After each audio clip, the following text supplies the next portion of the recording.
Well, good morning. This is Ian R. Crane. It's the morning of Thursday, 8th of February 2018. And unfortunately, it seems that the sky frackers were back out overnight. And we have a lot of cloud around, some of which is certainly not natural, to say the least. So it's a bit unfortunate that sometimes people can't see what's literally right above their heads.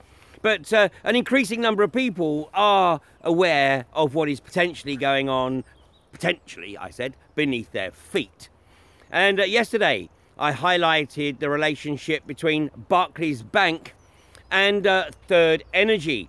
And obviously, with Third Energy now pulling their infrastructure off of the well site at Kirby Misperton, it highlights the fact that there is an increasing awareness that Third Energy, as an operating entity, does not have the financial resilience. And John Dewar, when he resigned as a director and chief operations officer of Third Energy a couple of weeks ago, did the smart thing. And although it took him a while, he heeded my counsel from way back in September, where I made the observation that it didn't matter how much he had budgeted for the frack at Kirby Misperton, it wouldn't be enough. And clearly, they can't access enough debt. So today, the title of today's short video is going to be a little shorter, not just for those with a short attention span, but I'm going to be back in the studio tonight for an episode of Fracking Nightmare, which will be broadcast on UK Column live at 9 PM. So the title of today's little synopsis of the fracking status in the UK is Barclays Bank, the money behind fracking. And if ever there was any doubt about this, this is the set of published Third Energy accounts, and we'll be looking at some of the detail of this on tonight's episode of Fracking Nightmare. But the most significant line in these accounts is the very last line, and this is on page 18, and the last line, it says, in the opinion of the directors, the ultimate parent company of Third Energy Holdings Ltd, to which Third Energy UK and Third Energy Onshore and Third Energy Offshore all supposedly owe their debt to, but it says the ultimate parent company of Third Energy Holdings Ltd is Barclays PLC. So there you have it. De facto, Barclays Bank is the main financier, the owner of Third Energy. So every time I have stated over the past goodness knows how long that it is Barclays Bank trading as Third Energy at Kirby Misperton is borne out in their own belatedly published accounts. And of course, these accounts were signed off by KPMG, which is the auditor that signed off Carillion's accounts just before the company went belly up a few weeks ago.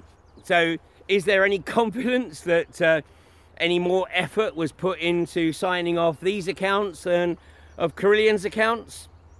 I doubt it. I doubt it. And that is why now it's imperative that anyone who has any financial nous pores over these accounts and looks for all of the holes that are in them. I mean, it's a work of fiction, basically. I mean, in a nutshell, it basically says that Third Energy is insolvent were it not for the confidence that the directors of Third Energy have that their creditors are not going to call in their loans. Well, their ultimate creditor, of course, is Barclays Bank.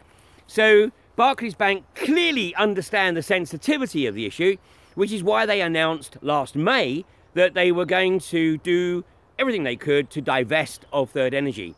Well, funnily enough, they couldn't find a mug punter to take the company on.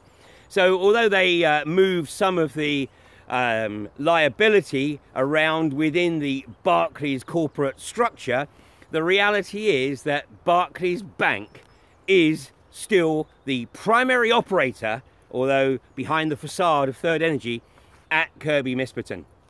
So, if the pressure can be put on Barclays Bank to absolutely renounce their relationship with Third Energy and do the right thing, which is basically fold this company up, because, you know, the debt, the total debt of this company, and this is just the onshore element, but the debt of this company is well in excess of £50 million. Now, they've got revenue coming in of less than £500,000, basically. So, in other words, even if they had no expenses and there was just the revenue coming in, it will take well over 100 years to pay off the existing debt. There's no sense here. The only reason that Barclays Bank are holding on to this is because of probably relationships with the Tory party and, you know, with other entities. And so they're effectively using this as a bit of a loss leader to retain other business. But if the public pressure put on Barclays is such that they have to renounce or fold up Third Energy, then of course that is a massive step forward in burying the coffin that's already effectively been nailed shut on the unconventional gas industry in this country. So yesterday I implored people to use their creativity to find ways to get the message across to Barclays and to Barclays customers. And of course, if that means tagging a Barclays, go do it. But please make sure that you are using chalk spray or Christmas snow spray, something that is not permanent, cannot be regarded as criminal damage, as it can be easily washed off. But before it gets washed off or rained off, then a number of people passing these prime sites in high streets around the country will get the message that Barclays is a toxic bank and is the prime financier behind a company that is at the forefront of the unconventional gas industry. In fact, I go a stage further. It's not just the financier, it's the owner of Third Energy. So please do what you do best, which is apply the creativity.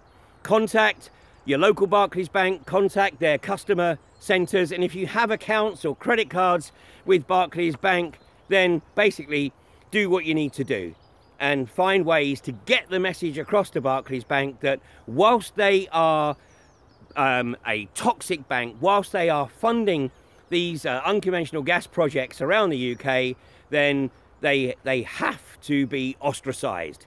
Now, the stock price of Barclays has taken a hit over the last 12 months or so, but this may not be big enough to bring Barclays to its knees, but nonetheless, it's big enough to get the message across that this will not be tolerated. And of course, it doesn't stop with Third Energy, because Barclays are also a significant financier of INEOS. And you know, just yesterday, Forbes Magazine listed JIM Ratcliffe's personal wealth as $12.5 billion. Personal wealth.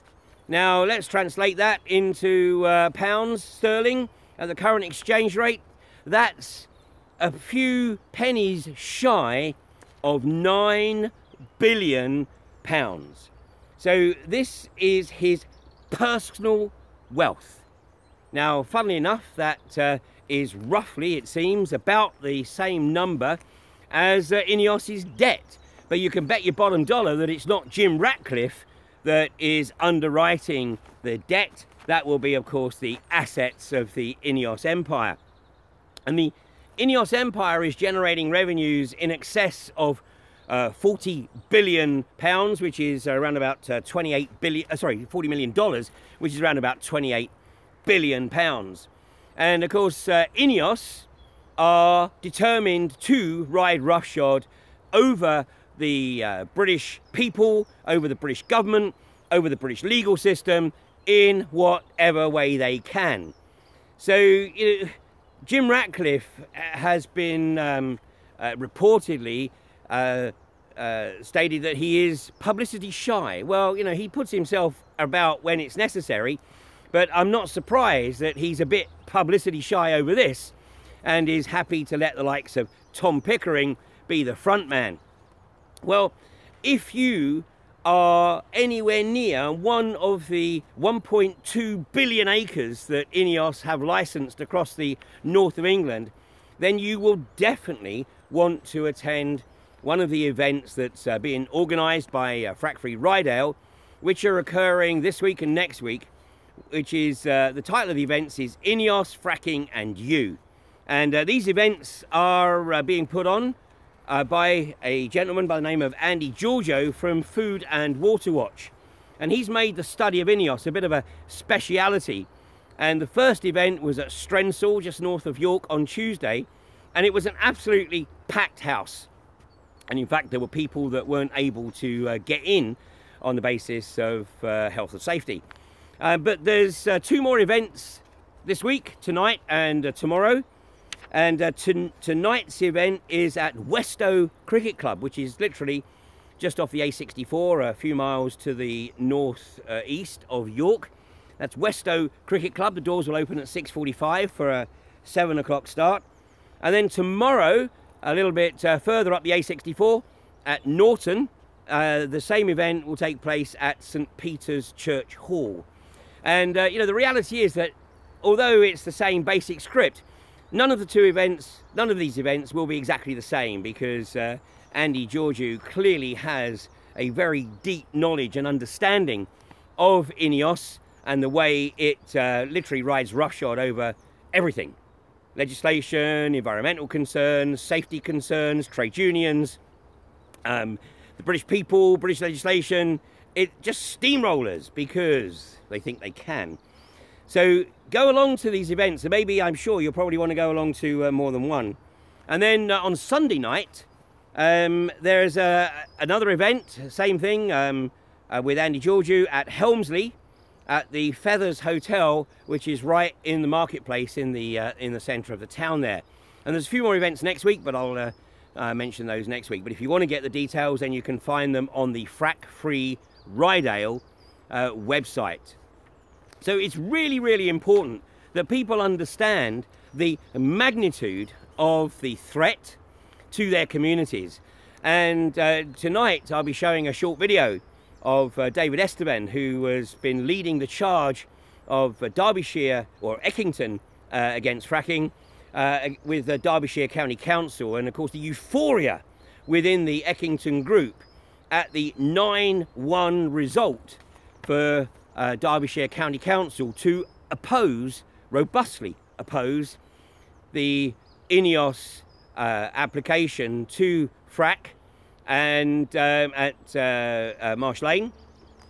And the reality here is that this is a wonderful example of a community coming together and using the expertise within that community and not using any existing template, but starting from scratch. Now that may seem, you know, a crazy way to go about it, but it's really, really important, because this way the unconventional gas industry has no idea of what to expect in terms of challenges from the local community. And of course the local community know their environment better than anyone else. And the cases that were put forward by the representatives from Frack Free Eckington, or Eckington against fracking, at the council hearing earlier in the week were well thought out, well prepared, well documented, well substantiated. And the bottom line is that the Tory-held council in Derbyshire, the planning committee, rejected INEOS's application by 9-1, and now they will challenge it at the public inquiry later this year. And this is a fantastic example of how this industry and how this government strategy needs to be shut down. So please do go along to one of these events if you're anywhere up in the York or Rydale, North Yorks area. And of course, INEOS have every intention of being the major player in the UK onshore gas industry. But let's remember, there is no intention by INEOS of the community is benefiting from this, although they say, yeah, we're gonna pay a royalty of 6%. 6% of what? You're not selling it to anyone. It's simply going to be used to reduce the cost of sales of INEOS's plastic products. And let's understand that although they might try and wriggle out of this, it's already extremely well documented that INEOS' sole intention is to mine the gas to reduce their costs in the production of their fertilizers, their chemicals, and primarily their plastics. So as time goes on, as the zeitgeist builds within this country and people start to see through the magnitude of the lies and the deceit and the obfuscation, not just on this, but on many, many other issues, there is a very real opportunity to bring about the changes that we all know we need to see. So on that note, I'm going to call it a day for today. So please join me at 9 o'clock tonight on UK Column Live on the YouTube channel or on my Facebook pages. And we'll be having, it'll be a short edition tonight for a number of reasons, but we will be back with the first edition of Fracking Nightmare of 2018. And I sincerely hope that by the middle of the year, that the burgeoning anti-fracking community has done enough to shut this insidious industry down once and for all. And when we've got Tory MPs like Lee Rowley in Derbyshire making it very clear that he is very much in opposition to the unconventional gas industry. In fact, that was the primary reason he got elected, replacing Natasha Engels, who, funnily enough, as her reward for being pro-fracking, is now on the INEOS payroll. These sociopaths think that everybody has their price and they could buy everybody. Well, have we got news for them? Thanks for joining me this morning, and I'll catch with you either this evening on Fracking Nightmare or tomorrow morning at 8:30 on the live stream. You have a good day.